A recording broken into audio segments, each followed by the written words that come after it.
এখন হাতের মুঠোয় লাল বাবা রাইস। এখন থেকে লাল বাবা রাইস অনলাইনে ঘরে বসে অর্ডার করুন। লাল বাবা রাইস, লাল বাবা অনলাইন, অর্ডার করুন আজই। লাল বাবা রাইস, স্বাদ ও স্বাস্থ্য একসাথে পাবেন শুধুমাত্র লাল বাবাতে। স্বপ্নের কেরিয়ার গড়তে চান? আসুন যোগ দিন MCRS নলেজ ক্যাম্পাসে। পূর্ব বর্ধমানে অবস্থিত আমাদের ক্যাম্পাসে আমরা অফার করছি নার্সিং ও প্যারামেডিক্যাল কোর্স। সবুজ ঘেরা হাইটেক ক্যাম্পাস, সঙ্গে কলেজ সংলগ্ন অত্যাধুনিক হস্টেল। এখানে অভিজ্ঞ শিক্ষক ও শিক্ষিকারা আপনাকে আধুনিক চিকিৎসা পদ্ধতি ও প্রযুক্তির মাধ্যমে প্রশিক্ষণ দিচ্ছেন। আমাদের কোর্সগুলিতে আপনি পাবেন হাতে কলমে প্রশিক্ষণ এবং প্রয়োজনীয় দক্ষতা অর্জনের সুযোগ। বিশ্বমানের পরিকাঠামো ও সুবিধা আপনার শিক্ষা জীবনকে করবে আরো সুন্দর ও সহজ। আপনার স্বপ্নের ক্যারিয়ার শুরু হোক এইখানে, MCRS নলেজ ক্যাম্পাসে। MCRS নলেজ ক্যাম্পাস, আপনার ভবিষ্যতের পথপ্রদর্শক। খেলাধুলার আলোচনায় আমরা রয়েছি মুক্ত আবহ ডিজিটাল মিডিয়া স্টুডিওতে। আজকে খেলাধুলার আলোচনায় আমাদের মধ্যে আলোচক হিসেবে উপস্থিত রয়েছেন আমাদের এই বর্ধমান শহরের খুব পরিচিত মুখ, এবং বর্ধমান শহরের বাইরেও আমাদের রাজ্যেরও একটা পরিচিত মুখ, ওনার একটা পরিচয় আছে। আমি সেটা হচ্ছে সাহিত্যিক হিসেবে বর্তমানে উনি বিভিন্ন জায়গায় যান, ওনার বই আছে, কিন্তু ওনার সাহিত্যিক বা লেখক ছাড়া উনি একজন সাংবাদিক এবং উনি একজন ক্রীড়া বিশ্লেষক। আমি সেই ক্রীড়া বিশ্লেষক রানা সেনগুপ্ত, উনি আমাদের স্টুডিওতে আজকে এসছেন। রানাবাবুকে আমাদের এই মুক্ত আবহাওয়ার পক্ষ থেকে ওনাকে স্বাগত জানাই। নমস্কার। রানা সেনগুপ্ত উনি হচ্ছেন, অনেক পরিচয় আপনাকে বললাম সংক্ষিপ্তভাবে, তার মধ্যে একটা পরিচয় হচ্ছে উনি ক্রীড়া বিশ্লেষক এবং ক্রীড়াপ্রেমী, এবং উনি ক্রিকেটও খেলেছেন, সেটা সংক্ষিপ্তভাবে জানবো। প্রথমে আমরা বর্ধমানের, যেহেতু উনি দীর্ঘদিন সাংবাদিকতা করেছেন, বর্ধমানের প্রতিটি ক্ষেত্রে রাজনীতি বলুন বা শিক্ষা, বিভিন্ন যে সংবাদ, তার পাশাপাশি উনি কিন্তু নিজে খেলার মাঠে যেতেন এবং খেলার খবরগুলো উনি করতেন। তা উনি খুব কাছ থেকে বর্ধমানের খেলার মাঠ, বিভিন্ন ক্রীড়া ব্যক্তিত্ব তাদের দেখেছেন। আমি ওনার কাছে একটু সংক্ষেপে জানতে চাইবো যে, আচ্ছা রানাবাবু, আপনি যে খবরের সূত্রে বর্ধমানে অনেক খেলা, ক্রিকেট, ফুটবল এইসব কভার করেছেন, তা আপনাকে প্রথমে যে প্রশ্নটা, আপনার সবচেয়ে পছন্দের খেলা কোনটা? আমার পছন্দের খেলা ক্রিকেট, কিন্তু বর্ধমানের ক্ষেত্রে আমার মনে হয় বর্ধমানের লোক ফুটবলটাই দেখতে ভালো পছন্দ করেন বা ভালোবাসেন আর কি। ওনার পছন্দের খেলা ক্রিকেট, সেটা নিয়ে নিশ্চয়ই পরে আসবো। তা আপনি যে বর্ধমান শহরে দীর্ঘদিন সাংবাদিকতা করেছেন, রাজনীতি বা শিক্ষা বা বিভিন্ন সব ধরনের খবর করেছেন, তার পাশাপাশি যে খেলার মাঠের আপনার অভিজ্ঞতা, স্মরণীয় খেলার মাঠে গিয়ে এখানকার টিম হোক বা বাইরেকার টিম বর্ধমানে খেলতে এসছে, স্মরণীয় ঘটনা যদি একটা দুটো একটু সংক্ষেপে বলেন।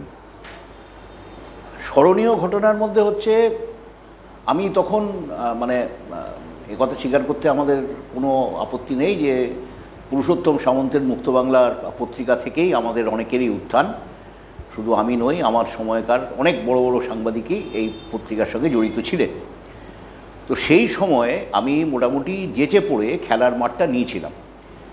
সেই সময় একটা খুব বড় স্টোরি আমি করতে পেরেছিলাম। দুটি ক্লাব, নাম বলছি না আজকে আর, দুটি ক্লাব নিজেদের মধ্যে গট আপ খেলল। আচ্ছা, তো তখনও ছিল? হ্যাঁ, এখন তো গট আপ খুব শোনা যায়। সে মানে সেটা আনুমানিক সালটা একটু বলতে পারবেন? 79-80 এরকম সময় দুটো টিম ফুটবলের মাঠে নিজেদের মধ্যে গট আপ খেলবে। এই খবর মুক্ত বাংলায় বেরোলো। তারপরে তো হই হই রই রই কাণ্ড পড়ে গেল। মানে আমি যে মুহূর্তে মাঠে গিয়ে হাজির হলাম এই খেলাটার কভার করার জন্যে, তো সমর্থকেরা রেগে বেগে আমার দিকে তেড়ে এলো যে হ্যাঁ, আমরা আজকে গট আপ খেলবো, আপনি লিখে দিয়েছেন, কে বলেছে আপনাকে? আমরা আগে থাকতে অনুমান লিখে দিয়েছেন, খবর পেয়েছিলেন? হ্যাঁ হ্যাঁ, ভেতর থেকে খবর ছিল, BDS এর সূত্রেই খবর ছিল যে এরা গট আপ করবে। বরুণদা আমাকে খবরটা দিয়েছিল। আচ্ছা, যাই হোক, তো প্রয়াত বরুণ পাল। হ্যাঁ, বরুণ পাল। বরুণ পাল ভালো ক্রিকেটারও ছিলেন। যাই হোক, তো ওনার ব্যাপারে পরে আসছি। তো যাওয়াতে মানে কর্মকর্তারা তাদের শান্ত করলেন যে না না সাংবাদিক লিখেছে তাতে কোনো অসুবিধা নেই, আমরা তো গট আপ খেলবো না আজকে, দেখা যাক আমরা ভালো খেলে কালকে উল্টো খবর যাতে উনি লেখেন সেইটা আমরা মানে যেন করতে পারি। তো খেলাটা হলো, তীব্র প্রতিদ্বন্দ্বিতা হলো দুটো দলের মধ্যে, খেলাটা কিন্তু 1-1 গোলে ড্র হলো। আমাকে একজন কর্মকর্তা এসে বললেন, দেখলেন তো, দেখুন আমরা কিন্তু গট আপ খেললাম না। আমি বললাম রেজাল্টটা কী হলো তাহলে? গট আপ যদি আপনারা খেললেন না, একটা টিম জিতলো না কেন? তো যাই হোক, এটা একটা অত্যন্ত ভালো অভিজ্ঞতা ছিল। আরেকটা অভিজ্ঞতা ছিল, সেটা হচ্ছে যে আমাদের এই বর্ধমানের মাঠে আমি অবশ্য সাংবাদিক হিসেবে যাইনি, আমি একজন ক্রীড়াপ্রেমী হিসেবে বা দর্শক হিসেবে গিয়েছিলাম। ক্যাম্পিং গ্রাউন্ডে তখন ফুটবল এবং ক্রিকেট দুটো খেলাই হতো, যার নাম আজকে স্পন্দন স্টেডিয়াম। সেখানে দিলীপ দোষীকে আমি খেলতে দেখেছি, এবং দিলীপ দোষী মানে তখনই বোলিংয়ে প্রচণ্ড ধার ছিল। তখন কি টেস্ট টিমে ঢুকেছেন না? না, তখনও ঢোকেননি। আচ্ছা, ওনার শোনা যাচ্ছে যে উনি গুজরাট থেকে এসছেন পশ্চিমবঙ্গে, বড় ক্লাবে মানে খেলছেন, খুব শিগগিরই ভারতীয় টিমের চান্স পাবেন। দিলীপ দোষীকে একটু বেশি বয়সে ইন্ডিয়া টিমে ঢুকেছেন? হ্যাঁ, দিলীপ দোষী অনেক বয়সেই ঢুকেছেন, কেননা তখন তো বেদি টেদিরা ছিলেন। বলুন যেটা বলছেন। দিলীপ দোষীকে আমি দেখেছি এখানে খেলতে, এবং একই ইনিংসে 8 ওভার না 9 ওভার বল করে লাস্টে আবার একটা প্রতিবাদ উঠেছিল, দিলীপ দোষী যে 6 উইকেট না 7 উইকেট পেয়ে গেছিলেন, অপোনেন্ট টিম বলেছিল যে না, কলকাতার প্লেয়ারদের দিয়ে এত বল করানো যাবে না, এরকম নাকি অলিখিত নিয়ম ঠিক হয়েছে। উনি কি স্পিন বোলিং করতেন? বাঁহাতি স্পিনার ছিলেন। তো আম্পায়ার বললো যে ঠিক আছে, এই ওভারটাই শেষ। তখন বোধহয় 9 নম্বর কি 10 নম্বর ওভার দিলীপ দোষী বল করছে, ওদের 4টে উইকেট পড়তে আরও বাকি। দেখা গেল দিলীপ দোষী এমন বল করলো যে 4টে উইকেট পড়ে গেল। এবং আমার মনে আছে যে আমি সেবারেই ছুটে গিয়ে দিলীপ দোষীর অটোগ্রাফ নিয়েছিলাম, এবং ওনাকে আমি আমার আইডল বলে ইয়ে করেছিলাম, মানে মানে দেবতার আসনে বসিয়েছিলাম। এবং আমি নিজেও লেগ স্পিন করতাম পাড়ার টাড়ার, যখন খেলা টেলা হতো, যখনই আমি উইকেট পেতাম দিলীপ দোষী একটা ছবি আমার ভেতরের শার্টের, তখন ভেতরে বুক পকেট থাকতো টাকা পয়সা রাখার, ওখানে দিলীপ দোষীর ছবি থাকতো, ছবিটা বের করে আমি দুয়ার মাথায়। আপনার যে লেগ স্পিন আপনি সাংবাদিকদের হয়ে খেলেছেন, সেই প্রসঙ্গে নিশ্চয়ই আসছি। তাছাড়া ধরুন বর্ধমানে রাধারানী স্টেডিয়ামে আমি মানে যতদূর মনে পড়ে মোহনবাগান কোনো প্রদর্শনী ম্যাচ খেলতে এসেছিল। মোহনবাগান যে প্রদর্শনী ম্যাচ খেলতে এসেছিল, সেইটা আপনি গিয়েছিলেন কভার করতে? এখানে আমি গিয়েছিলাম কভার করতে, এবং আমি দেখেছিলাম আরও দু একটা, অনেকবারই মোহনবাগান আসতো। হ্যাঁ, কিন্তু অনেক সময় দেখা যেত মোহনবাগানের সঙ্গে মেহেরবান স্পোর্টিংয়ের খেলা হচ্ছে, অথবা মোহনবাগানের সঙ্গে বর্ধমান একাদশের খেলা হচ্ছে। তো খেলাগুলো অত্যন্ত উচ্চ মানের হতো, মানে মোহনবাগানকে সামনে পেয়ে আমাদের বর্ধমানের সেই ছেলেরা, চঞ্চলরা তখন খেলতো, নাদুদা, চঞ্চল, এরা সব খেলতো। তারপরে চঞ্চলের তো ড্রিবলিং অসাধারণ ছিল।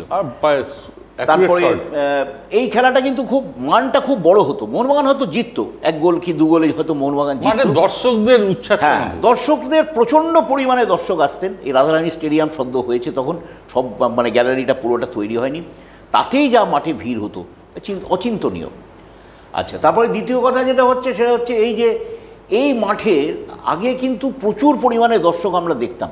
হ্যাঁ, আরেকটা ইম্পর্টেন্ট জিনিস বলি আমি, আগে যখন ক্যাম্পিং গ্রাউন্ডে খেলা হতো, অসীমের সঙ্গে কল্যাণের সঙ্গে আর এগুলো একটা ধুমধুমার কাণ্ড হতো। মানে সবাই বোমা ফোমা, মানে ওই কালীপটকা টাইপের নিয়ে মাঠে যেত, একটা গোল হওয়ার পরেই বিরাট বোমা ফাটতে শুরু করতো। এবং মজা যেটা হতো সেটা হচ্ছে এই যে প্রত্যেকটা খেলা শেষ হতো কিন্তু অসমাপ্তভাবে এবং মারামারির মধ্যে দিয়ে। এবং ওইসব ম্যাচে কিন্তু রেফারিং করাটা খুব কঠিন ব্যাপার ছিল, খুব কঠিন ব্যাপার, কারণ সাইড লাইনের, তখন তো সাইড লাইনের ফেসিং ছিল না, সাইড লাইনের পাশে সব লোক লাইন দিয়ে দাঁড়াতো, আর গোল হলেই মাঠে ঢুকে পড়তো।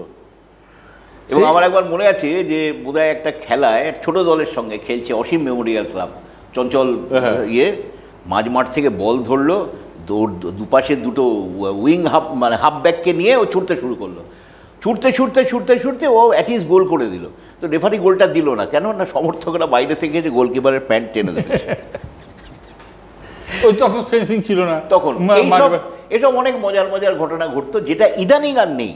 আমার ধারণা ছিল, আমি এখন অবশ্য মাঠে খুব একটা যেতে পারি না, আমার ধারণা ছিল যে এখন বোধহয় মাঠে খুব একটা ভালো দর্শক হয় না, কিন্তু আমাকে একজন ক্রীড়াপ্রেমী, যিনি রীতিমতো মাঠের প্রায় রোজই যান, তিনি আমাকে বললেন যে যদি একটানা ফুটবল খেলাটা হয়, বিশেষ করে সুপার লিগের, তাহলে কিন্তু মাঠে যথেষ্ট ভিড় হয়। না, ক্রীড়াপ্রেমী মানুষ আছে, ফুটবল প্রেমী বিশেষত। তবে আমার মনে হয় যে আগের মতো সেই রকম মোহনবাগান ইস্টবেঙ্গলের প্লেয়ারদের সাপোর্টারদের মধ্যেও আর ওই উগ্র ব্যাপারটা নেই। এখনও ব্যাপারটা আস্তে আস্তে মানে ধিমিয়ে গেছে। এখন বোধহয় মাঠে আর সেই রকমভাবে মারামারিটা হয় না। হয়তো অভিযোগ হয় যে রেফারি ঠিক হচ্ছে না, ও হচ্ছে না, তুসুক হচ্ছে না, কিন্তু প্রকাশ্যে নেমে দু দলের ফুটবলাররা লাতালাতি করছে এবং তাতে কর্মকর্তারা জড়িয়ে পড়ছে, এরকম দৃশ্য ইদানিং আর দেখা যায় না। আপনি নিজে ক্রিকেট খেলতেন, সাংবাদিক জীবনে যে আপনি কিছু খেলা অর্গানাইজ করেছেন বা কিছু খেলেছেন, সেইগুলো যদি একটু বলেন। মানে কারা ভালো খেলেছে বা কাদের খেলার উৎসাহ খুব বেশি ছিল। আমি শুনেছি সাংবাদিকদের টুর্নামেন্ট হয় বলে আপনি কোনো একটা মাঠে কিছুদিন কিছু প্লেয়ারকে নিয়ে নেট প্র্যাকটিসও করতেন। এইটা যখন আমাদের এই সুব্রত ছিলেন, সুব্রত গুপ্ত যখন ডিএম ছিলেন, সুব্রত গুপ্ত মানে নিজে ক্রিকেট খেলতে খুব ভালোবাসতেন। সালটা যদি একটু জানিয়ে দেন। আনুমানিক কত হবে, 2000 হবে। আচ্ছা, হ্যাঁ 2000-এর কাছাকাছি হবে। সুব্রত গুপ্ত খুব ভালোবাসতেন ক্রিকেট খেলতে। তো উনি হঠাৎ একদিন আমাদের সঙ্গে কি একটা খবর হতে হতে উনি বললেন, হ্যাঁ খবরে তো আপনারা আমাদের খুব বিট দিচ্ছেন, চলুন মাঠে চলুন, মাঠে গিয়ে দেখি আপনাদের কার কেমন ক্ষমতা। তা কিসে খেলা হবে না, উনি বললেন না ক্যাম্বিস বলে আমি খেলবো না, ডিউস বলে খেলতে হবে। আমারও ইচ্ছে ছিল না ক্যাম্বিস বলে খেলা, ঠিক হলো, ঠিক আছে ডিউস বলে খেলা হবে। প্রথম ম্যাচটা যেটা হলো সেটা হলো পুলিশ লাইন মাঠে, পুলিশ এবং প্রশাসনের কম্বাইন 11 যৌথ, তার সঙ্গে আমাদের সাংবাদিকদের 11। আমাদের সেবারে কিন্তু কোনো প্র্যাকটিস নেই। আমি মাঠে আমি আর গনা মিলে একদিন হয়তো 2-1 দিন প্র্যাকটিস করেছিলাম, বাকি খুব একটা বেশি লোকজন যায়নি। যাক কোনো মধ্যে আমরা টিম নামালাম, কেউ ওরই মধ্যে খুব ভালো খেললো, আমাদেরই মধ্যে আর কি। তো কিন্তু দেখা গেল যে আমাদের যে উইকেট কিপার ছিল আমিনুল রহমান, সে এত মানে বাইরান এবং কি বলবো বল গলিয়ে দিল, তাতেই আমরা প্রায় যেন হেরে গেলাম প্রথমেই খেলাতেই। যাই হোক, তো আর একটা জিনিস যেটা দেখলাম সেটা হচ্ছে যে পুলিশের লোকজন যারা আছে তারা একটু সাংবাদিকদের একটু ফাস্ট বল করতে, বাউন্সার দিতে একটু বেশি ইন্টারেস্টেড। তো যাই হোক, তো এটা দেখে আমরা অবশ্য সেই ম্যাচে হারলাম। তারপরে আবার সুব্রত গুপ্তর সঙ্গে আমাদের একটা ম্যাচ ঠিক হলো, আমরা ভাতারের মাঠে খেলতে গেলাম। সেই রীতিমতো খেলতে যাচ্ছি আমরা মিনি বাসে চড়ে, ওরা অবশ্য গাড়ি টাড়ি করে যাচ্ছেন প্রশাসনের লোকজন, আমরা একটা মিনি বাসে করে ভাতারের মাঠে খেলতে গেলাম। ভাতারের মাঠেও খেলা হলো, আমরা আবার ওতে হারলাম, কিন্তু আমাদেরই বেশ কিছু লোক খুব ভালো খেললেন। সেই সময়কার কয়েকজন খেলোয়াড়ের নাম যদি বলেন। আমাদের টিমে একটি ছেলের নাম আমার খুব মনে পড়ে, যেমন হচ্ছে ও এখন ইয়েতে আছে, ইলেকশন ডিপার্টমেন্টে আছে, ওর নাম হচ্ছে শুভেন্দু সাঁই ভাতারের মাঠে 50 করেছিল সাংবাদিকদের হয়ে 50 করেছিল এবং অসাধারণ ব্যাটিং করেছিল। আচ্ছা, রাজা দুবে খুব ভালো খেলতো, রাজা দুবের বোলিং এবং ব্যাটিং দুই খুব ভালো ছিল। গণেন্দ্র আমাদের সঙ্গে খুব একটা খেলেনি, কেন জানি না, আমি গণেন্দ্রকে কোনোদিনই পাইনি মাঠে। আচ্ছা, তারপর যেটা হলো আরেকটা খেলা হলো, আচ্ছা সৌরিশ ও তো ভালো ক্রিকেটার, হ্যাঁ ও খুব ভালো ক্রিকেটার ছিল। এরকম আরেকজন অনেকেই ছিল। এই খেলা নিয়ে আপনারা নেট প্র্যাকটিস করেছিলেন কোন মাঠে? আমরা খেলা নিয়ে নেট প্র্যাকটিস করতে শুরু করেছিলাম ওই লোকোমাঠ, ওখানে গিয়ে আমরা বেশ কিছুদিন নেট প্র্যাকটিস করেছিলাম এবং বেশ ভালোভাবে প্র্যাকটিস হতো আর কি। আমাদের মধ্যে প্র্যাকটিস ম্যাচে ভয়ঙ্কর প্রতিদ্বন্দ্বিতা হতো আর কি, মানে কে কাকে আউট করতে পারে, কে কোন ক্যাচ নিতে পারে, এরকম সব হতো আর কি। তো সেবারে আমি আর বল টল না করে দেখলাম দলে অনেক বোলার হয়ে গেছে, আমি মনে হচ্ছে একটা কাজ করি, উইকেট কিপিং করতে শুরু করি। আমি উইকেট কিপিং করতে শুরু করলাম, একদম প্যাড গ্লাভস পরে টরে উইকেট কিপিং করলাম। এবং আমার যেটা মনে আছে যে আমি ম্যাচে একটি মাত্র বল গলিয়েছিলাম, এছাড়া আর বল আমি মানে 22 রান বা ওভারথ্রো রান খেলা ছিল। সেই প্রশাসন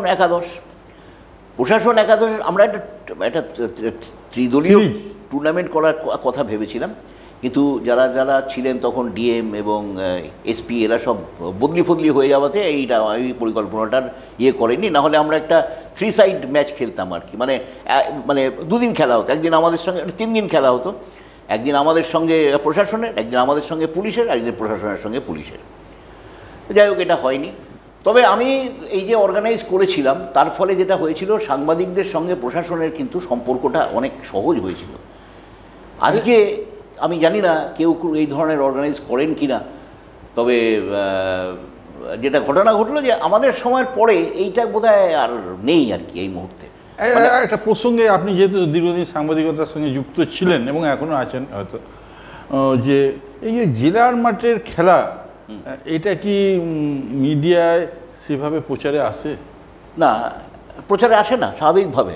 একটা সময় ছিল আমি যখন মানে যে পত্রিকাটাই মানে হয়ে আমি কাজকর্ম করতাম, আমি তাদের প্রচুর লড়াই করতাম তাদের সঙ্গে যে খেলার মাঠের কিছু স্টোরি যাক, জেলার মাঠের অন্তত, জেলার মাঠের আর কি, জেলার খেলার মাঠের কিছু স্টোরি ফোরি দেওয়া হোক অন্তত বর্ধমানের মাঠে।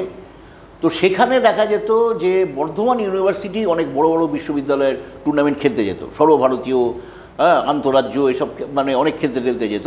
তো তাদের কিছু কিছু খেলা কিন্তু তার আমি খবর করতে পেরেছিলাম। আজকে যেমন 4 লাইন হলেও বেরোচ্ছে, এটা খুব ভালো দিক। এটা যে সমস্ত কাগজে যে 4 লাইন করে বেরোচ্ছে, কখনো কখনো বড় স্টোরিও তো হচ্ছে। আনন্দবাজারে তো এখন জেলার খেলার না, তবে আনন্দবাজারে যেটা এখন মুশকিল হয়ে যাচ্ছে সেটা হচ্ছে এই যে আমি আজ পর্যন্ত আনন্দবাজারে কিন্তু কোনো বড় খেলা নিয়ে কোনো স্টোরি দেখিনি, কিন্তু খবরগুলো খেলা টুকরো টাকরা খবর হয়। যেমন আমি একটা চেষ্টা করছিলাম, হঠাৎ একদিন একটা হোয়াটসঅ্যাপে একজন দেখলাম আমাকে একটা ছবি পাঠিয়েছে, একটা ছেলের হাত নেই, 2nd ডিভিশন আর 3rd ডিভিশনে সে ফুটবল খেলছে।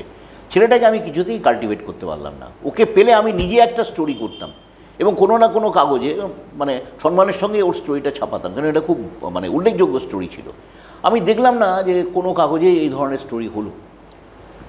এখন সোশ্যাল মিডিয়ায় যে খেলাধুলো নিয়ে ইসবন বা দেশের খেলা এইসব নিয়ে সোশ্যাল মিডিয়ায় অনেকেই খেলার ছবি কমেন্টস করে, খেলার ছবি শেয়ার করে। এটা কি সোশ্যাল মিডিয়ার জন্য কি এই তরুণ প্রজন্মের মধ্যে খেলার প্রতি আগ্রহটা মাঠে গিয়ে না হলেও এমনি আলোচনা এগুলো কি বাড়ছে? তুলনামূলকভাবে আলোচনা বাড়ছে কমছে সেটা বোঝা যাবে না, কেননা আমরা যখন খেলতাম তখন আমরা যতটা খেলতাম তার থেকে অনেক বেশি আলোচনা করতাম খেলা নিয়ে।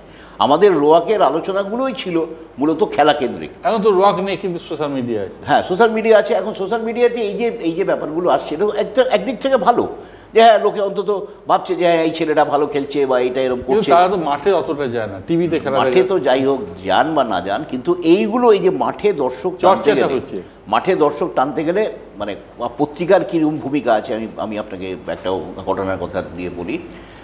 এখানে একটা আন্তঃরাজ্য ফুটবল টুর্নামেন্ট হলো, তাতে বাংলাকে নিয়ে আমি তো খুব আনন্দবাজারে খুব স্টোরি ফোরি করতে শুরু করলাম এবং বাংলা ফাইনালে আলটিমেটলি 4-2 গোলে না 4-1 গোলে হেরে গেল। তো সেই সব নিয়ে কিন্তু দেখা গেল যে প্রতিদিন বাংলার যে প্লেয়ারটা ভালো খেলতো তাকে নিয়ে আমি একটা আলাদা স্টোরি করতাম, এবং তখন যিনি স্পোর্টস এডিটর ছিলেন তিনি এগুলোকে অ্যালাউ করতেন। এখনকার যারা স্পোর্টস এডিটর আছেন তারা আমি জানি না কেন এই ধরনের স্টোরি করেন না বা মানে করতে দেন না, আমি বুঝতে পারি না। তো এইটার ফলে যেটা কি হলো, আমি আনন্দবাজারে যেহেতু করতে শুরু করলাম, অন্যান্য কাগজগুলো করতে শুরু করলাম, তার ফলে দেখলাম মাঠে প্রচুর পরিমাণে অল্পবয়স্ক ছেলেরা যাচ্ছে, যারা অন্তত ফুটবল বুঝুক না বুঝুক খেলাটা দেখতে যাচ্ছে, বাংলার খেলাটা দেখতে যাচ্ছে। এই যে ব্যাপারটা, এটা তো দরকার। একটা যে ছেলেটা দেখবে যে আর আমার বয়সী আর 5টা ছেলে বল নিয়ে মাঠে দৌড়চ্ছে, এই করছে সেই করছে, সে হয়তো খানিকটা উৎসাহিত হয়ে মাঠে নামতেও পারে। আমরা রানাবাবুর ব্যক্তিগত মত শুনলাম, ওনার ব্যক্তিগত মত। এবার রানাবাবুর কাছে যেহেতু ওনার পছন্দের খেলা ক্রিকেট, ফুটবলে উনি ভালোবাসেন বোঝা গেল, পছন্দের খেলা ক্রিকেট, সেই ক্রিকেটের আলোচনায় যাওয়ার আগে আমি বলবো যে বর্ধমান শহরে একটা অরবিন্দ স্টেডিয়াম আছে যেখানে ভলিবল এবং বাস্কেটবল খেলা হয়। সেই অরবিন্দ স্টেডিয়ামে ভলিবল বা বাস্কেটবল খেলার কোনো স্মৃতি, কোনো আলোচনা? অরবিন্দ স্টেডিয়ামে ভলিবল এবং বাস্কেটবলের একটা কিন্তু একটা পরম্পরা আছে, এবং এখানে অনেক বড় বড় খেলা হয়। বড় বড় খেলা হয় মানে আমি এখানে মোটামুটিভাবে দেখেছি বাংলার সঙ্গে হায়দ্রাবাদের খেলা হচ্ছে মেয়েদের ভলিবল, বাংলা তাতে একটু জেতার জায়গায় আসছে, মানে গ্যালারি শুদ্ধ লোক কিন্তু ডঙ্কা কাশি বাজিয়ে রীতিমতো হই হুল্লোড় করে বাঙালির মানে মেয়েদের উৎসাহ দিচ্ছে। এরকম আমি দেখেছি ইন্টার ইউনিভার্সিটি বাস্কেটবল খেলা যেটা টাউন হলের হয়েছিল, তাতে কিন্তু প্রচুর ভিড় হতো। টাউন স্কুল মাঠে যেটা হতো সেখানে কিন্তু প্রচুর ভিড় হতো, এবং একটা এরপরে বর্ধমানে কিন্তু একটা বাস্কেটবলের ওয়েভ এসেছিল এবং তাতে অনেক বড় বড় বাস্কেটবলারও তৈরি হয়েছিল বর্ধমানে। এই যে খেলাগুলো, বড় খেলাগুলো করার উদ্দেশ্যটাই হচ্ছে একটা, লোককে দেখানো, লোককে ইন্সপায়ার করা। এটা করতে পারলে তো অনেকেই মাঠে আসবে, যেটা এখন একেবারেই হয় না। এবার আমি ওনার প্রিয় খেলা, যেটা পছন্দের খেলা, ক্রিকেটে যাব। রানাবাবু, আপনি প্রথমেই যদি আপনাকে জিজ্ঞেস করি, আপনার সময় থেকে বর্তমান সময় পর্যন্ত আপনার পছন্দের সেরা 2জন বা 3জন ব্যাটসম্যানের নাম যদি বলতে হয়, কার কথা বলবেন? আপনার ছোটবেলায় যাদের খেলা দেখা থেকে আপনি ক্রিকেট শুরু করেছেন তখন থেকে এখন। আমাদের ছোটবেলায় 2জন খুব ভালো ব্যাটসম্যান ছিলেন। একজনের নাম হচ্ছে গুন্ডাপ্পা বিশ্বনাথ এবং আরেকজনের নাম হচ্ছে সুনীল মনোহর গাভাস্কার। আমাদের মানে রোয়াকে বসে যখন তর্ক হতো তখন আমরা কেউ কেউ বলতাম যে গুন্ডাপ্পা বিশ্বনাথই হচ্ছে সবথেকে বড় ব্যাটসম্যান, অনেকে বলতো না সুনীল গাভাস্কার। তো গুন্ডাপ্পা বিশ্বনাথ এবং সুনীল গাভাস্কারের মধ্যে একটা দেখা গেল সূক্ষ্মভাবে একটা ফ্র্যাকশন হয়ে গেল মানে বিশ্বনাথ বেশি দিন খেলতে পারলেন না, কিন্তু গাভাস্কার দীর্ঘদিন খেলতে পারলেন। তার পিছনে কারণ হচ্ছে গাভাস্কার হচ্ছে মুম্বইকর, মানে বোম্বের একটা ক্রিকেটের একটা কিন্তু ওয়েভ আছে। এবং যেটা আছে, গাভাস্কার কিন্তু জীবনে কোনো দিন মদ্যপান করেননি, হ্যাঁ, বোধহয় সিগারেটও স্পর্শ করেননি, আজও করেন না। এবং কিন্তু গুন্ডাপ্পা বিশ্বনাথের বিয়ারের দিকে একটা অত্যন্ত ন্যাক ছিল, যার ফলে হলো কি গুন্ডাপ্পা বিশ্বনাথ আনফিট হয়ে যায়। খুব স্টাইলিশ প্লেয়ার ছিলেন, কিন্তু তার পরবর্তীকালে যদি বলা যায় এখন পর্যন্ত যদি ওরকম 2জনের নাম বলেন, এই সময়কার যদি 2জন সেরা প্লেয়ার, অবশ্য 3টে ফরম্যাটে তো হয়তো 3 রকম প্লেয়ার হতে পারে, কারা হতে পারে? না, এখন বলতে গেলে গাভাস্কার পরবর্তী প্রজন্মের সবথেকে সেরা ব্যাটসম্যান হচ্ছে সচিন তেন্ডুলকার, এতে কোনো সন্দেহ নেই। টেস্টে হয়তো সচিন তেন্ডুলকারের কাছাকাছি যেতে পারে রাহুল দ্রাবিড় এবং সৌরভ গঙ্গোপাধ্যায়, এগুলো খুবই সত্যি কথা। তার পরবর্তীকালে এই যে রোহিত শর্মা এবং বিরাট কোহলি, এই যে 2জন আছে, এরা 2জন কিন্তু অসাধারণ প্লেয়ার ছিল। এদের 2জনকে এই যে ভারতের টিম থেকে মোটামুটি রকমভাবে যা মিডিয়ার যা খবর, যে একরকম জোরজার করে তাদেরকে বাদ দিয়ে দেওয়া হচ্ছে, অবসর দেওয়া হচ্ছে, এটাতে কিন্তু লোকে অনেক দুঃখিত হচ্ছে। এই যে রোহিত শর্মা এবং বিরাট কোহলির কথা বললেন, 3টে ফরম্যাট, T20, একদিনের খেলা এবং টেস্ট, এই 2জন প্লেয়ার, এই 3টে ফরম্যাটের মধ্যে কোন ফরম্যাটে আপনার সবচেয়ে ভালো লেগেছে খেলা? বিরাট কোহলি সব ফরম্যাটেরই প্লেয়ার, কি টেস্ট, কি T20, কি একদিন। কিন্তু রোহিত শর্মা সাদা বলের ক্রিকেটটা বেশি ভালো খেলে টেস্টের তুলনায়। একদিনের সাদা বলের ক্রিকেট T20 এবং একদিনের ম্যাচে রোহিত শর্মার কোনো তুলনা নেই। এইবার এই প্রসঙ্গে খুবই যেটা গুরুত্বপূর্ণ এবং একটা প্রশ্ন, সেটা হচ্ছে আপনি গাভাস্কার বিশ্বনাথের কথা বললেন। গাভাস্কার বিশ্বনাথ যখন ব্যাটিং করতো উইদাউট হেলমেট, আর এখন যেটা ব্যাটিং করে রোহিত শর্মা বা আমাদের বিরাট কোহলি হেলমেট নিয়ে, এই যে তখনকার দিনে ফাস্ট বোলার, এখনকার দিনে ফাস্ট বোলার, এই যে ব্যাটিংয়ের উইদাউট হেলমেট ছাড়া এবং হেলমেট নিয়ে, এটাতে কী তফাৎ হতে পারে? সেদিন আমি একটা দেখলাম, ওই কি বলবো, মানে ইউটিউবে একটা তুলনামূলক দেখলাম যে মাইক টাইসন, জেফ টমসন, টমসনের বোলিংয়ের স্পিড সেখানে কিন্তু সবথেকে বেশি ছিল। লিলি টমসন জুরির আর কি, টমসন সবথেকে বেশি জোরে বল করতো।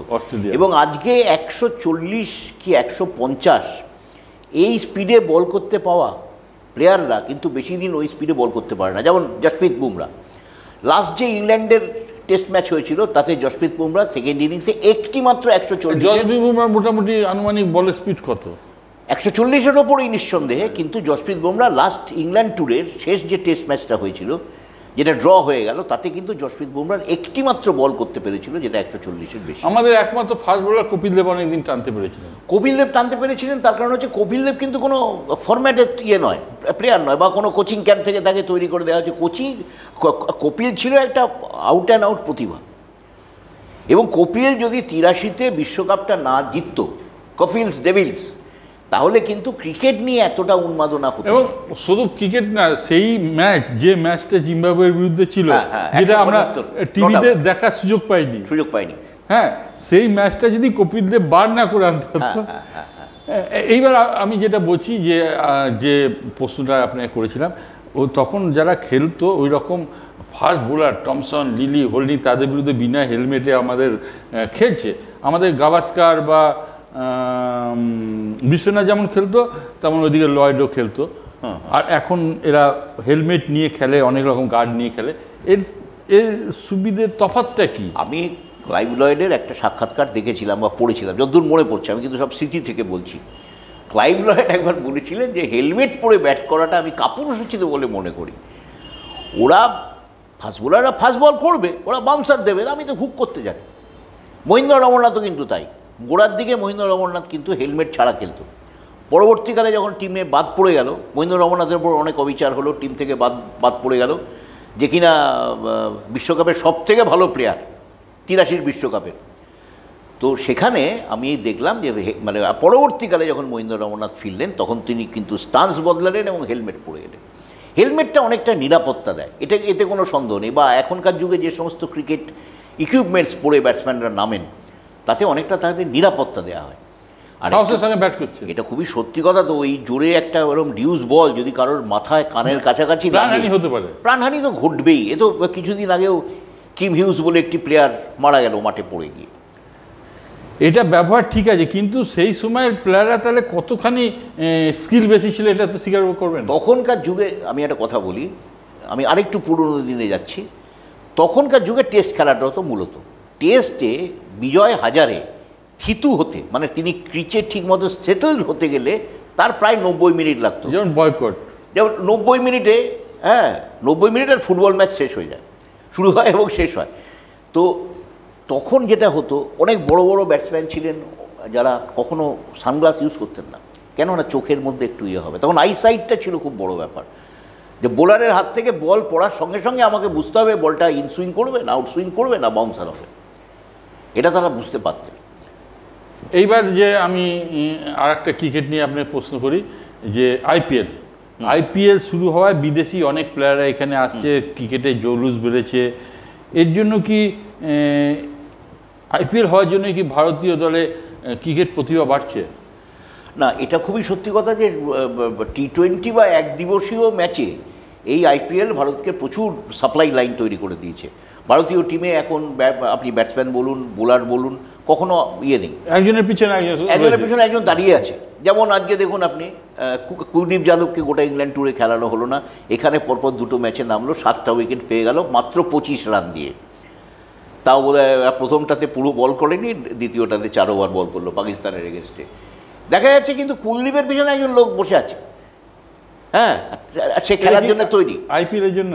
এটা হচ্ছে আইপিএলের ফল, যে মানে ভারতের হাতে এখন ব্যাটসম্যান, বোলার, মানে ভালো উইকেট কিপার কোনো কিছুর অভাব নেই। একের জায়গায় এক, আরেক জায়গায় এক, কেউ পেয়ে যাচ্ছে। কিন্তু একটা মুশকিল হচ্ছে আইপিএল খেলতে গিয়ে, এই যে ধুমধারাক্কা ব্যাটিং, প্রথম বলেই আমাদের এই অভিষেক শর্মা প্রথম বলেই চার মারছে পাকিস্তানি ফাস্ট বোলারকে, তারপরের বলটা 6, আমাদের দেখে খুব ভালো লাগছে। কিন্তু টেস্টে অনেকেই বলেন এটা যে এই আইপিএল টেস্টে সর্বনাশ করে দিচ্ছে, টেস্টের টেম্পারমেন্টটা হচ্ছে না। কিন্তু 5 দিনের খেলা, আজকের এই ফাস্ট যুগে 5 দিন ধরে খেলা, এটা কি অতটা প্রাসঙ্গিক আগেকার মতো? টেস্ট ক্রিকেটের কোনো তুলনা নেই, এতে কোনো মানতেই হবে যে টেস্ট ক্রিকেট হচ্ছে সেরা, 1 নম্বর ব্যাপার।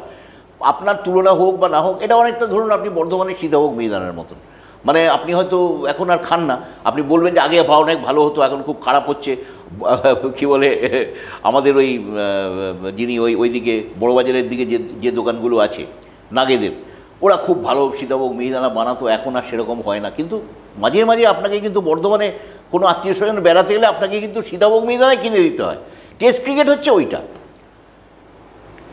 আইপিএল বা একদিনের ম্যাচের সঙ্গে বা টি20 ম্যাচের সঙ্গে টেস্ট ক্রিকেটের কোনো তুলনা করা যায় না। এই জন্যে আমরা একটা জিনিস বুঝি, একটা টিম 5 উইকেটে 23 রান, কে দাঁড়িয়ে আছে না চেতেশ্বর পূজারা। সে কত বল খেলবে? 300 সাড়ে 300 বল খেলে দেবে, রান করবে হয়তো 22, কিন্তু ওই 350 বল খেলবে। ওই দিকে খেলে খেলে কিন্তু সেই ওই অপোনেন্টে যে মানে ওইদিকে নন স্ট্রাইকার এন্ডে দাঁড়িয়ে আছে, তাকে বোঝাচ্ছে যে দেখো এই বলগুলো এরকম হচ্ছে। সে ওখান থেকে অভিজ্ঞতাটা সঞ্চয় করে, যেমন ঋষভ পন্থ একটা ইয়েতে জিতিয়েছিল, অস্ট্রেলিয়ার এগেনস্টে একটা ওদের মাটিতে টেস্ট ম্যাচ জিতিয়েছিল। ঋষভ পন্থ কিন্তু বলেছিল যে খেলাটা খেলেছে অ্যাকচুয়ালি চেতেশ্বর পূজারা। আমি বুঝতে পেরেছিলাম যে বলগুলো কীরকম হবে। তাহলে কি আপনার টেস্ট ম্যাচে তার জৌলুস হারাচ্ছে, এটা অনেকে বলে থাকেন, আপনিও কি সেটাই মনে করেন? আমার মনে হচ্ছে সেটাই জৌলুস হারাচ্ছে। এবং ভারতের যেটা করা দরকার, অবশ্য করতে চলেওছে ভারতের, মানে আমাদের বিসিসিআই এই রাস্তায় হাঁটছে। টেস্ট ম্যাচের জন্য অন্য রকমের টেস্ট টেম্পারমেন্টের প্লেয়ার দরকার। তারা দরকার পড়লে 5 দিন ব্যাট করবে। কিন্তু টেস্ট ম্যাচের জন্য আইপিএল দেখে দেখে টেস্ট ম্যাচের জন্য গ্যালারিতে দর্শক টানা তো মুশকিল। কেন আপনার এই যে ভারতের সঙ্গে ইংল্যান্ডের যে ম্যাচগুলো হলো, যে 4টে ম্যাচ হলো, আপনি কখনো দেখেছেন? আমি প্রত্যেকটা ম্যাচ দেখেছি, গ্যালারি পুরো ভর্তি। সত্যিকারের আরও একটা জিনিস মনে রাখতে হবে, এখনকার টেস্ট ম্যাচ কিন্তু এই ড্রয়ের দিকে খুব একটা যায় না, এখন কিন্তু মীমাংসা হয় টেস্টের। এবং এইখানে ভারত জিতছে বা লর্ডসে হারছে, তাতে তাদের এই যে ইংল্যান্ডের সমর্থকদের উচ্ছ্বাস, অথবা এজবাস্টনে ভারত জেতার পরে ভারতীয় প্লেয়ার মানে সমর্থকদের যে উচ্ছ্বাস, এটা কিন্তু গ্যালারি ভরে দেখা যাচ্ছে। আমরা আলোচনার শেষের দিকে চলে এসেছি। আপনি দীর্ঘদিন মাঠের সঙ্গে যুক্ত, খেলার মাঠে গেছেন, সব কিছু করেছেন। মেয়েদের খেলায় অংশগ্রহণ বা খেলার প্রতি উৎসাহ কতটা বেড়েছে, এটা কিভাবে মানে হয়েছে, এর কারণ কি? আমরা জানি যে এখন যে কমনওয়েলথ গেম হলো, ভারতীয় ছেলেদের পাশাপাশি ভারতীয় মহিলা যারা ক্রীড়াবিদ তারাও কিন্তু অনেক মেডেল এসব এনেছে। তা এইটা বলা যায় যে ভারতের মহিলাদের একটা খেলার একটা সাফল্যের দিকে তারা অনেকটা এগিয়েছে আগের তুলনায়। এর কারণ বা একটু যদি সংক্ষেপে বলেন। ট্র্যাক এবং ফিল্ডে ভারতের কিন্তু মহিলারা বরাবরই খুব মানে ভালোই রেজাল্ট করতেন। পিটি উষার কথা ভাবুন, হ্যাঁ, সাইনি আব্রাহামের কথা ভাবুন, ব্যাডমিন্টন প্লেয়ার। এদের যে সমস্ত প্লেয়াররা যারা যেভাবে খেলে এসেছে, তারা কিন্তু রীতিমতো তার পরের প্রজন্মকে কি বলবো, একটা উদ্বুদ্ধ করেছে এবং তারা কিন্তু এগিয়ে এসছে। এবং ক্রিকেটে দেখুন না, আজকে ক্রিকেটে দেখুন না, মহিলা টিম অস্ট্রেলিয়ার এগেন্স্টে হারছে, কিন্তু লড়াই করে হারছে। এরকম নয় যে আমরা মানে ওরা 500 করলো, আমরা 177 রানে অল আউট হয়ে। এবছরও কলকাতা মাঠে যেমন ইস্টবেঙ্গলের মহিলা ফুটবল টিম খুবই ভালো খেলছে, বিদেশে গিয়ে তারা জিতে এসছে। এটার পিছনে কি সোশ্যাল মিডিয়ার অবদান বা এরকম কিছু আছে? না, এটা যেটা হচ্ছে খানিকটা লোকে নিজে থেকেই আসছে কিন্তু, কেননা মেয়েদের খেলা নিয়ে সত্যি কথা বলতে গেলে কি খুব একটা কভারেজ নেই। ভারতীয় টিম ইংল্যান্ডের সঙ্গে, মেয়েদের টিম ইংল্যান্ডের সঙ্গে ফাইনালে গিয়ে হেরে গেল একবার বিশ্বকাপে। দেখা গেল যে খুব একটা কিছু মিডিয়া কভারেজ দিল না। আচ্ছা, তারপরে আমাদের যে মিতালি রাজ, যে সেই প্রাক্তন ক্যাপ্টেন ছিল, সেই যে এত ভালো ভালো করলো, তাকে নিয়ে কিন্তু বড় বড় কোনো স্টোরি আমরা দেখতে পাই না। সে এখন কী করছে, সে আদৌ কোনো কোচিং দিচ্ছে কিনা। আমাদের বাংলার ঝুলন গোস্বামীকে মাঝে মাঝে তাও পাওয়া যায়, প্রচারটা পাওয়া যায়, যেহেতু ও বাঙালি এবং আমাদের বাংলার মধ্যে ওই ধরনের ক্রিকেটার নেই। খবরের কাগজ এবং বা মিডিয়াগুলো খানিকটা চেষ্টা করে, কিন্তু ঝুলন এবং মিতালি এদের কিন্তু আরও বেশি করে ইনভলভ হওয়া উচিত, বা তাদের মানে ইনভলভ করা উচিত, যে তাদের এক্সপিরিয়েন্সগুলো তারা পরবর্তী প্রজন্মকে দিতে পারে। সেই ক্ষেত্রে আমার যেটা মনে হয় যে এই রাজ্যসভার সদস্য কিছু খেলোয়াড়দের, যেমন সচিনকে করা হয়েছে, সেরকম মহিলা যারা ক্রীড়াবিদ প্রাক্তন, তাদের যদি করা হয় এবং তাদের যদি দায়িত্ব দেওয়া হয় মহিলাদের এই খেলাধুলো প্রসারের জন্য, এইটা তো কেউ আলাদাভাবে করতে পারে না, আপনি আমি করতে পারি না। এটা ফেসবুক টুইটার করতে পারবেন, এটা করতে গেলে সরকারকে করতে হবে। হ্যাঁ, সরকার যদি মনে করে যে হ্যাঁ আমাদের দেশে তো অবশ্য অনেকটাই আগের তুলনায় সরকার অনেকটাই মুভ করেছে। এখন তো জানা যাচ্ছে যে সরকার একটা কমিটিও তৈরি করছে। আন্তর্জাতিক মহলে কিন্তু আমাদের ভারতীয় মেয়েদের সাফল্য বেড়েছে, আগের তুলনায় অনেকখানি বেড়েছে। আমি তো বলছি ট্র্যাক অ্যান্ড ফিল্ডে, ব্যাডমিন্টনে প্রচুর সাফল্য ছিল একটা সময়। কেন এখন বক্সিংয়ে আমাদের মেরিকম শুধু নয়, আসামের একটা মেয়ে আছে, ওরা খুব ভালো পারফর্ম করছে। এবং আরও একটা জিনিস আমি ইদানিং লক্ষ্য করি, সেটা হচ্ছে ইউটিউবে আমি এই সিনেমাগুলো খুব দেখি, জানি না স্পোর্টস ভালোবাসি বলেই কিনা, খেলা নিয়ে কিন্তু প্রচুর সিনেমা হচ্ছে। একটা চমৎকার সিনেমা দেখলাম, শ্বশুর এবং জামাই দুজনেই ক্রিকেট খেলে, এই নিয়ে মেয়ে কাকে সাপোর্ট করবে এই নিয়ে ঝঞ্ঝাট। সে তো ক্রিকেট নিয়ে ওই আমির খানের বইটা সুপারহিট হয়েছে, হ্যাঁ লগন। তারপর শাহরুখ খানের একটা মনে হয় বাস্কেট না হকি খেলা নিয়ে একটা চাক দে ইন্ডিয়া সুপারহিট হয়েছে। এগুলো যদি আসে না বেশি বেশি করে, এগুলো যদি হয় বেশি বেশি করে, তাহলে কিন্তু ফিল্মও এখানে একটা ভূমিকা নিতে পারে। এইখানে আপনার প্রসঙ্গে একটা আসছি, আপনি একটা মানে একজন ফুটবলারকে নিয়ে কিন্তু একটা উপন্যাস লিখেছিলেন। হ্যাঁ, লিখেছি। এই যে যেমন আমি মতি নন্দী যেমন ফুটবলকে জনপ্রিয় করে গেছেন, ওনার সেই কালজয়ী সেই ফুটবলের উপন্যাস দিয়ে, বা সাঁতারকে যেমন জনপ্রিয় করে গেছেন কণিকে দিয়ে, আপনার কিন্তু একটা উপন্যাস, বড় উপন্যাস আছে একটা ফুটবলকে নিয়ে। সেই উপন্যাসটা লেখার পর ক্রীড়া মহল থেকে কীরকম আপনি সাড়া পেয়েছিলেন? উপন্যাসটার নাম মিডফিল্ডার। ক্রীড়া মহল থেকে আমি কার্যত কোনো সাড়া পাই না। সুরজিৎ সেনগুপ্ত একটা কথা বলেছিলেন। হ্যাঁ, সুরজিৎ সেনগুপ্ত তো ওটার ভূমিকা লিখে দিয়েছিলেন, এবং আমি বলেছিলাম যে সুরজিৎবাবু আপনি আমাকে এই মতি নন্দী, অশোক দাশগুপ্ত এদের ইয়েতে ফেলে দিলেন। উনি আমাকে খুব রেগে মেগে বললেন, দেখ যেটা লিখেছি সবটাই ছাপবি, নাহলে এটা ছাপিস না। এটা যে তার একটা অ্যাপ্রোচ ছিল, যে ওনার যেটা পড়ে ভয় লেগেছিল। হ্যাঁ, উনি একটা কথা আমাকে বলেছিলেন, খুব অদ্ভুত কথা। আমি যেদিন ওই ভূমিকাটা আনতে যাই, সেদিন আমাকে বললেন যে তোর এই ম্যানুস্ক্রিপ্টটা আমি পড়তে শুরু করলাম 10টা সাড়ে 10টায়। সেদিন আমার বাড়ির লোকেদের নেমন্তন্ন ছিল। আমি বাইরের নেমন্তন্ন খাই না, বাড়িতেই ওই ডাল ভাত খাই। এবার দ্বিতীয়বার শুনছি, আপনি এটা কিন্তু আমাকে আগে একবার বলেছিলেন, এবার দর্শকদের শোনান। তো উনি বলছেন যে আমি তারপরে দেখলাম 6টা সাড়ে 6টা বেজে গেছে, আমাদের রাত্রিরে যে রান্না করবে যে মেয়েটি, সে এসে কলিং বেলে চাপ দিচ্ছে। আমি অবাক হয়ে দেখলাম যে তোর এই উপন্যাসটা আমাকে এতক্ষণ ধরে মানে ডুবিয়ে রাখলো। দুপুরে খেতে ভুলে গেছেন? হ্যাঁ, দুপুরে খেতে ভুলে গেছেন। এবং উনি বলছে আমি একদম মাথা তুলতে পারলাম না এটা থেকে, কি করেছিস তুই। তবে একটা জিনিস হচ্ছে, সেটা হচ্ছে এই যে মতি নন্দীর সময়কার, মতি নন্দীর উপন্যাসগুলোতে একটা জিনিস আছে, সেটা হচ্ছে যে শেষ পর্যন্ত কিন্তু নায়কের জয় হয়। নায়ক গোল করে দিল, বা নায়ক সেঞ্চুরি করে দিল, অথবা কোনি মেডেল পেয়ে গেল, মানে সাঁতরে সবাইকে হারিয়ে। আমার যে উপন্যাসটা মিডফিল্ডার নামে যে উপন্যাসটা ছিল, সেটাতে কিন্তু ছিল পরাজয়। কিভাবে একটা ছেলে এবং একটা মেয়ে, যে মেয়েটা দৌড়োয় এবং যে ছেলেটা ফুটবল খেলে, তাদেরকে কিভাবে দমিয়ে দেওয়া হচ্ছে, কার্যত মার্ডার করে দেওয়া হচ্ছে, নষ্ট করে দেওয়ার চেষ্টা করা হচ্ছে, এইখানে কিন্তু আমার উপন্যাসটা শেষ হয়। এইখানে যে সমাজ ব্যবস্থা, এরা কিন্তু কাউকে খুব সহজে। আপনার কি মনে হয় সাহিত্যে খেলাধুলো একটু কম আছে আমাদের দেশে? হ্যাঁ, নিশ্চয়ই, নিঃসন্দেহে কম আছে। একটি মাত্র পত্রিকা আছে যেটাতে প্রত্যেকটা শারদীয়ার সংখ্যায় মানে আমাকে লিখতে বলা হয়, এবং আমি খুব গর্বিত যে আমি লিখতে পারি। তার নাম হচ্ছে আজকাল পত্রিকার খেলা। এই খেলা ছাড়া আর কোনো স্পোর্টস কিন্তু নেই এই মুহূর্তে, কোনো স্পোর্টস ম্যাগাজিন নেই। এবং আমার ছেলে নিজে স্পোর্টসে আছে, ও TV9 বাংলার স্পোর্টস এডিটার। আমারও একটি চ্যানেল আছে, সেটা রাজনৈতিক চ্যানেল। আমি ওকে বলেছিলাম যে এর পাশাপাশি আপাতত একটা স্পোর্টসের চ্যানেলও শুরু হোক। ও বলেছিল যে স্পোর্টসের চ্যানেলের বাবা বাজার নেই, পরিষ্কার কথা বলেছিল, বাজার নেই। সেই কারণের জন্য আমরা এখনও স্পোর্টসের চ্যানেল করিনি, হয়তো ভবিষ্যতে আমরা এটা করব। যাই হোক, আমরা ক্রীড়া বিশ্লেষক রানা সেনগুপ্তর আলোচনা, বেশ আন্তরিক প্রাণবন্ত আলোচনা আমরা শুনলাম।